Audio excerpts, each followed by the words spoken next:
Showbiz Fanatics, bagong ganap kay Catherine Bernardo and Alden Richards. Abay Catherine, mukhang magsusuot na ng isang wedding dress. But before that, if you haven't subscribed yet to my YouTube channel, please don't forget to like, share, and subscribe at hit mo na rin ang notification bell for more showbiz updates. Bago tayo magpatuloy sa ating updates for today's video, of course, nais ko po muna magpasalamat sa lahat ng mga legit viewers, subscribers, at ang lahat ng mga legit na nagmamahal at sumusubaybay sa mga videos po natin araw-araw. Maraming salamat po sa inyong panonood. And for today's video, of course, pag-uusapan po muna natin ang success story ng Katden, kung saan ang dami po mga showbiz insiders and articles ang naglalabasan patungkol po dito po sa update ng pre-selling tickets for Hello Love Again. Naiulat ko po sa inyo last Saturday that almost 134 cinemas ang nabuksan para po sa pre-selling tickets po, no. Sabi nga po ng isang showbiz insiders na hindi pa man daw sinisimulan ay giniba na ng Katden ang lahat ng mga sinihan dito sa Pilipinas. And yung 134 po na yun, meron pa pong mga sinihan pa na parang interesado rin, no.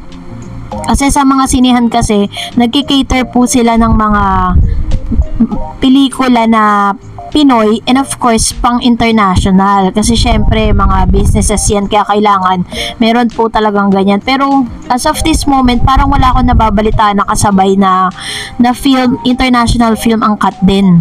So sabi po ng ilang mga article na still tumatanggap pa rin. Sabi, Hello Love Again will still hit both SM Cinemas and Ayala Mall Cinemas on November 30. We know that we still have 2 months away and cast recently just finishing filming in Canada.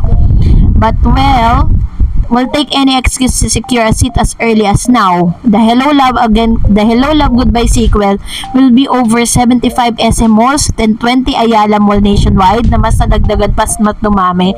And of course, yung pinaka basic po niyang bayad po niyan is 270 per basic cinemas up to 600 for more premium theaters. Kasi pag 600 pesos po, may kasama na siyang mga food and drinks, and meron din pong kasamang mga souvenirs. Yun. Kung kayo naman ay nag-regular lang, 270 per tickets. So, ganun po yung bentahan ngayon. And tuwan-tuwa naman po ang pamunuan ng Hello Love Again. Of course, ang Katden, dahil talagang hanggang sa ngayon ay ramdam po nila yung suporta ng lahat ng mga nagmamahal sa kanilang dalawa.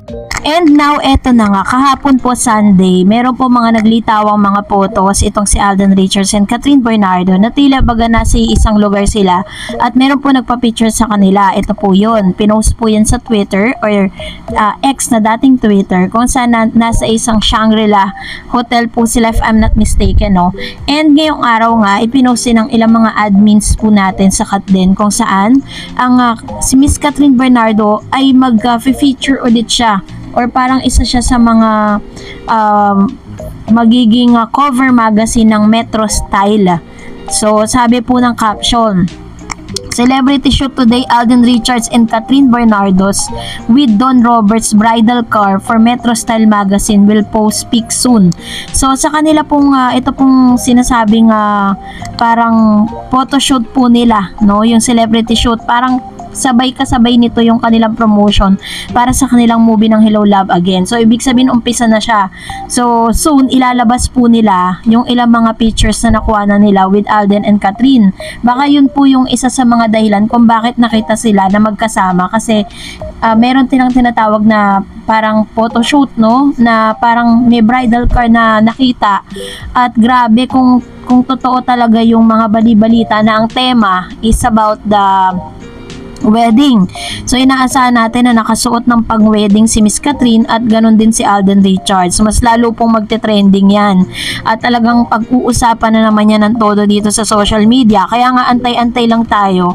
At talagang ito po yung inaabangan natin. Kasi 'di ba matagal-tagal na rin. At the same time marami nang nangako or may nangako na kay Miss Catherine na pakakasalan siya dati, na aantayin siya. Kaso nga lang hindi nakapag-antay. Ayun. So ngayon hintayin na natin yung mga magagandang photos na ilalabas ng kanila pong mga production, kung paano or ano ba yung magiging itsura nila. Of course, bago po kasi gawin ang isang ganitong klase ng tema, tinatanong din yung mga actors and actresses or yung subject kung papayag ba sila sa ganitong team. And this time, siguro naman pumayag po si Catherine at si Alden na i-shoot yung isang wedding theme at pinakita na po yung wedding car. So let's wait and see, dahil grabe po yung mga engagement na meron ngayon ng Catherine at Alden Richards dahil po sa mga bagay-bagay na nangyayari sa buhay nila ngayon. So yun po yung pinakaabangan nating lahat. And for that, narito naman ang ilan sa mga komento at reaction po ninyo patungkol naman sa ating latest updates.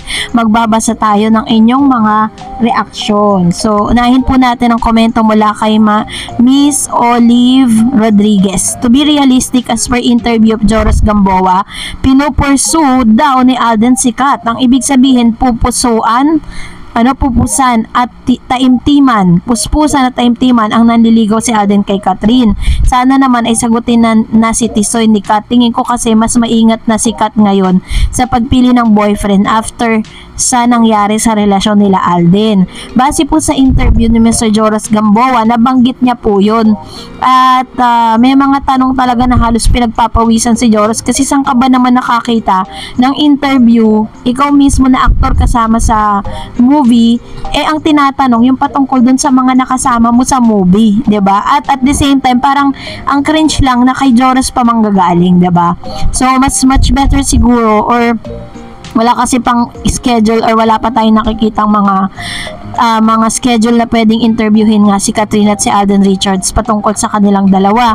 And tama po yung sinabi ni Ma'am Olive na talagang pinupursue, kasi that's the word ginamit po yan ni Joros sa kanyang interview sa PEP, na sabi niya nga, di ba open book naman po, ganon, puro parang sugarcoat niya yung iba, no, parang para lang malihis, parang hindi manggaling sa kanya, na halos hirap na hirap siya to come up dun po sa magiging sa magiging sagot niya sa mga tanong. And another, sabi ni Nora Kagiba, nakasama na yung fam ni Alden at Kat nung HLG na celebrate sila ng after po ng HLG, ang pic sila with Kat. And sabi ni Flora Esquilo, basta magandang relasyon ni Kat din. Tama po, no, kasi nung during the HLG nagkaroon po sila ng ganun, pero this time kakaiba. Katulad nga ng sinabi ni Joros sa kanyang interview, kung ano man yung dati nila, ngayon mas malaki yung kaibahan na single na ngayon si Miss Catherine Bernardo while doing this movie, which is malaki yung difference nung nung meron pa siyang boyfriend at ngayong single na siya. And of course, sabi ni Mr. Renato, panoorin mo ng buo ang interview ni Joros, Miss Darrets, malalaman ng hindi dilulo ang mga Kat din fans. Hindi man direct to the point yung sagot, but you can sense na meron na silang relasyon yung Kat din. Napanood ko po yan, 22 minutes interview, pinanood ko talaga siya at dinigest ko siya maigi, at nag-come up po ako sa isang konklusyon na totoo talagang pinupursue at meron pong ginagawang effort si Mr. Alden Richards for Miss Catherine Bernardo para po mapasagot si Miss Catherine. Although sabi po ni Joros sa kanyang interview, no, sinabi niya doon na si Alden Richards daw yung tipo ng tao na parang